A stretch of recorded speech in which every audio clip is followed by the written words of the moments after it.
Hey, welcome to Family Time. Hope you guys are having a good week so far. Father's Day this weekend, right? Give your dad the gift of a nap. That's all I want really for Father's Day, and I'm sure a lot of dads out there feel the same way. So, just make your dad feel special this weekend. Make him feel appreciated, and I know that he will appreciate that. Um, I wanted to spend some time today talking to you guys about a really famous section of the Bible. It's interesting. Growing up in the church, there's always like a select handful of these kinds of sections of the Bible where like somebody spent some time writing some sort of lame but also sort of awesome kids songs. Like the idea was growing up, in children's church or in kids' church or whatever, Sunday school.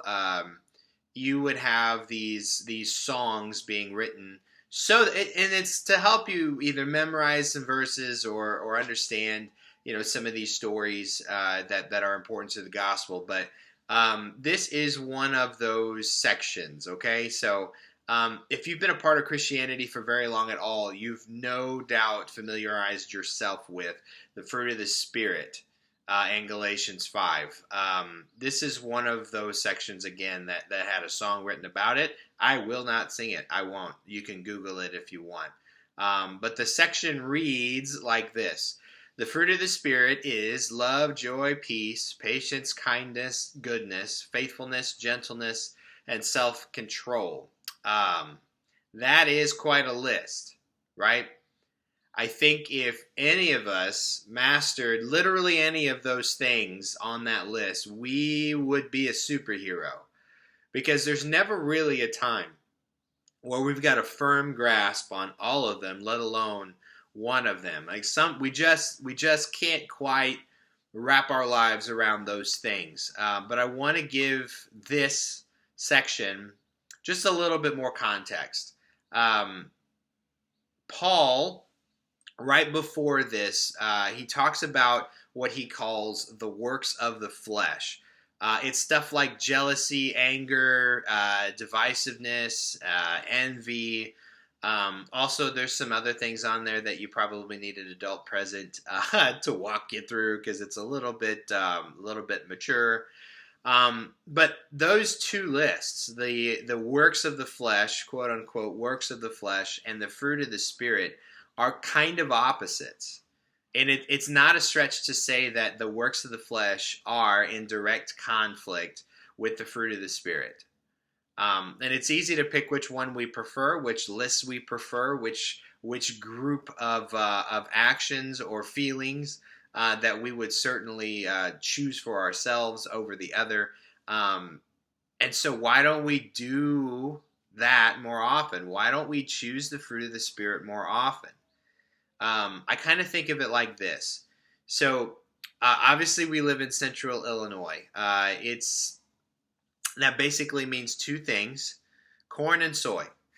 Like, yeah, there's some Midwesterner things in there, like the weather's always crazy and it can be 90 degrees one day and snowing the next. That's our life, right? But the two main things that if you're visiting Illinois for the first time, you're going to notice: corn and soy, period, all over and over again, surrounding us like this giant green wall. Corn one year, soy the next. That's just kind of how it works. You guys have all taken, second grade earth science, so you know that plants like corn and soy need a handful of things to grow healthy. They need water, sunlight, air, and nutrient-rich soil. It's not too complicated, really. The farmer tills the field, he plants the seed, he irrigates when necessary to give it the water it needs. And he watches as the corn and the soy grow all summer long. But that didn't happen. That wouldn't happen if the farmer didn't put in the work, or he didn't research which crop would be better for which field. It takes something intentional for those crops to grow. The farmer can't just look at his empty field and yell at it to make it grow corn, or think hard enough about it. Or what's worse, like what if he plants acorns and expects corn to grow? It doesn't work like that. The corn grows because the farmer knows what he's doing. It grows because the environment is perfect for it. The corn is the fruits of the farmer's labor. And it's proof that he's a competent agriculturalist, right? In short, the corn is the result of the process.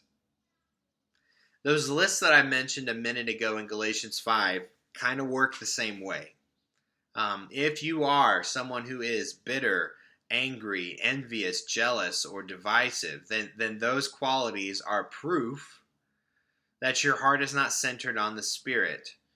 And then conversely, of course, if you are someone who naturally expresses joy, peace, kindness, self-control, it is proof that the Holy Spirit is working in your life.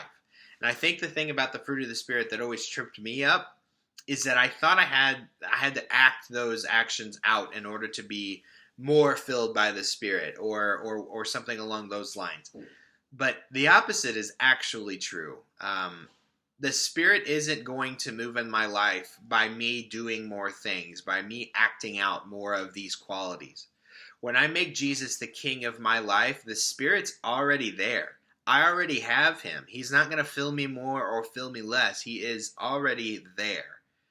And the proof of that should be my actions, should be that we are loving and patient and gentle. The proof is that we are peacemakers. The proof should be that we are able to take every thought captive and to show self-control over those thoughts. So my challenge for you today is to do some reflecting about what kind of person you are.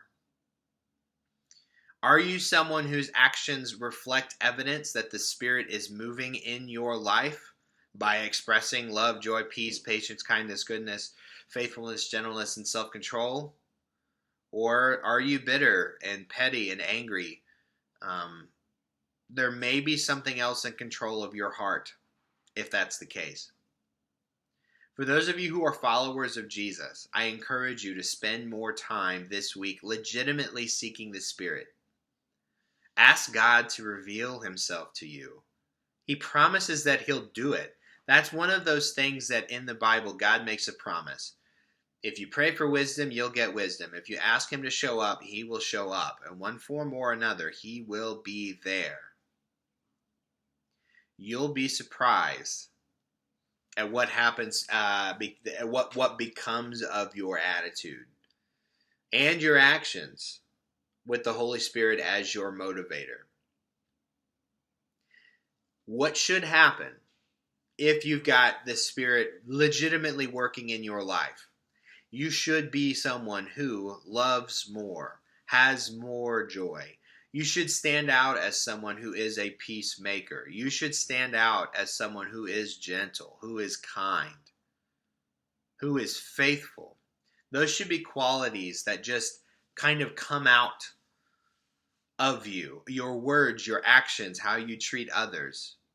That's your proof that the Spirit is working in you. The fruit of the Spirit is those things in your life. The proof that the Spirit is in you are those things. And again, the proof of the works of the flesh will come out as well. It's anger, it's bitterness, it's divisiveness, it's jealousy, it's envy, and it's a whole slew of other things that are not righteous. And so, again, I encourage you, seek the Spirit this week. Ask him to make you a more loving person. Ask him to make you a more joyful person. And he'll do it. Let him work in your life. And you'll love the results, I promise. Thanks, guys. That's it for me today. You guys have a great weekend, and we'll see you next time, okay?